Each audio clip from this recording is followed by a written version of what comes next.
Konflik di Timur Tengah belum kunjung berakhir sejak 28 Februari. Amerika Serikat dan Iran gagal mencapai kesepakatan dalam pembicaraan damai putaran pertama di Islamabad, Pakistan pada bulan April lalu. Iran menolak perundingan putaran kedua dengan Amerika Serikat lantaran tuntutan AS dianggap tidak realistis. Meski begitu, Iran tetap terbuka untuk berdialog dengan AS. Dilansir dari media Iran Press TV, Menteri Luar Negeri Iran Abbas Araghchi menyebut diplomasi dengan Amerika Serikat terbuka dengan syarat Amerika harus berhenti ancam Iran dan mengubah pendekatan ekspansionis atau strategi perluasan pengaruh dan wilayah untuk meningkatkan dominasi. Diketahui Presiden AS Donald Trump mengklaim perang lawan Iran telah berakhir. Namun Amerika tetap mempertahankan pasukan militernya di Timur Tengah dan blokadenya di Selat Hormuz. Presiden Amerika Serikat Donald Trump mengatakan perang melawan Iran yang dimulai sejak 3 bulan lalu telah berakhir. Namun Trump menegaskan ancaman Iran masih signifikan dan pasukan Amerika Serikat akan terus disiagakan di Timur Tengah.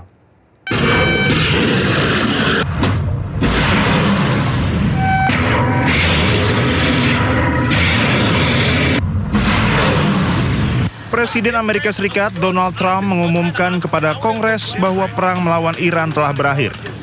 Operasi militer Amerika Serikat yang diluncurkan tanpa persetujuan Kongres tersebut telah mencapai batas waktu 60 hari. Trump menyatakan operasi militer di Iran telah dihentikan setelah gencatan senjata yang dimulai 7 April 2026. Meski menyatakan konflik berakhir, Amerika Serikat tetap mempertahankan kehadiran militer dan blokade terhadap Iran di kawasan. Blokade Amerika Serikat di Iran akan berlanjut hingga kebebasan navigasi di Selat Hormuz pulih. Trump menegaskan ancaman Iran masih signifikan dan pasukan Amerika Serikat akan terus disiagakan di Timur Tengah. Trump juga menyatakan ketidakpuasan terhadap proposal negosiasi terbaru dari Iran di tengah mandeknya pembicaraan damai meski gencatan senjata telah berlangsung selama beberapa pekan. Iran menyerahkan teks proposal tersebut kepada Pakistan selaku mediator pada Kamis malam. Trump menyalahkan kebuntuan negosiasi pada perselisihan yang luar biasa di dalam kepemimpinan Iran. Ia juga mengemukakan dua opsi yang dihadapi Amerika Serikat, yakni membumi hanguskan Iran sepenuhnya atau mencoba membuat kesepakatan. Trump tidak mengambil opsi pertama atas dasar kemanusiaan. Perang yang dimulai Amerika Serikat dan Israel melalui serangan mendadak pada 28 Februari 2026 kini berada dalam status jeda sejak 8 April 2026. Sejauh ini baru satu putaran perundingan langsung yang digelar namun berakhir tanpa hasil.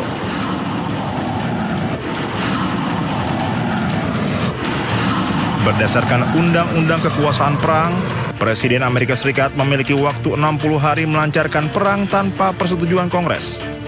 Dengan menyatakan perang melawan Iran berakhir, Trump secara efektif mengatur ulang hitungan waktu yang memungkinkannya memulai kembali perang di kemudian hari dengan jangka waktu 60 hari. Juru bicara Kementerian Luar Negeri Iran Esmail Baqi menyatakan Amerika Serikat tidak serius dalam perundingan. Ini terjadi di tengah tanggapan Teheran terhadap revisi AS atas kesepakatan potensial melalui perantara Pakistan. از همون اول گفتیم که هیچ مذاکره‌ای نیست. ما قرار هست که با طرف پاکستانی به عنوان میانجی گفتگویی داشته باشیم راجع به مختصات تفاهمی که مد نظر ماست. و اون تفاهم چیست؟ تفاهم متمرکز هست بر خاتمه جنگ. ما در رابطه با موضوع هسته‌ای خب در دوره ریاست جمهوری جدید آمریکا تو این یک سال و نیم بارها صحبت کردیم. دو بار بعد از صحبت‌های ما در حین صحبت اونها تجاوز نظامی داشتن به ایران. الان هم مشخص هست که جدی نیستند. هم در مورد بحث رفع تحریم، ببینید شما نمیتونید ادعا بکنید که من همه تحریم ها رو بر میدارم، همزمان تحریم ها رو تشدید بکنید، بدتر از اون شما Kita beralih ke informasi lainnya pemirsa. sebagai bentuk rasa simpatik dan duka cita atas musibah kecelakaan kereta Argo Bromo dan KRL komuter lain. Sejumlah warga memberikan karangan bunga dan buket di stasiun Bekasi Timur, Jawa Barat. Warga berharap agar tragedi yang menelan 16 korban jiwa dan ratusan korban luka tidak terulang kembali.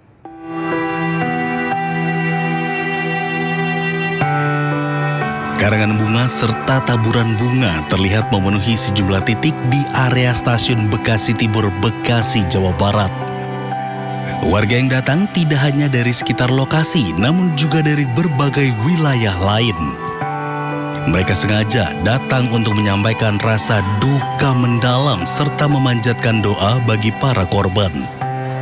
Aksi tabur bunga ini menjadi simbol rasa simpatik pada duka sekaligus bentuk solidaritas masyarakat terhadap para korban dan keluarga yang ditinggalkan. Saya setiap hari melihat orang pada naik kereta, biarpun cuma lewat berita. Sampai sebegitunya mereka mencari uang.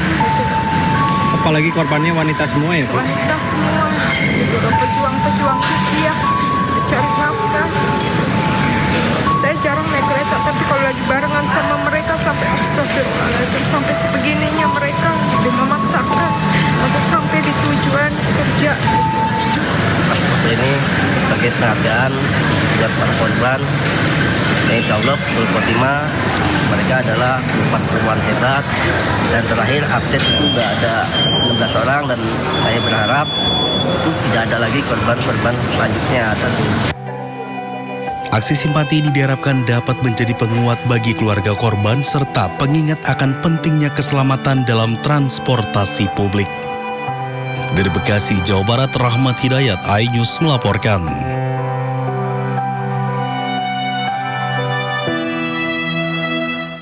Sementara itu kecelakaan maut yang melibatkan KRL dan kereta jarak jauh di Bekasi terus diselidiki. Fakta baru terungkap, supir taksi yang diduga menjadi pemicu ternyata baru menjalani pelatihan 1 hari. Polisi mengungkap sopir taksi hijau yang terlibat kecelakaan dengan KRL dan kereta jarak jauh di perlintasan sebidang Jalan Ampera Bekasi Timur pada Senin 27 April 2026 ternyata merupakan karyawan baru. Saat insiden terjadi, ia baru bekerja selama 2 hari. Sebelum diterjunkan ke lapangan, sopir hanya mendapatkan pelatihan singkat selama 1 hari.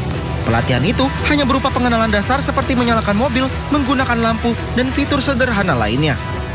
Dari hasil keterangan driver ataupun supir taksi online yang sudah dimintai keterangan bahwa yang bersangkutan baru bekerja itu semenjak tanggal 25 April 2026. Jadi baru beberapa hari setelah kejadian dan melakukan pelatihan selama 1 hari.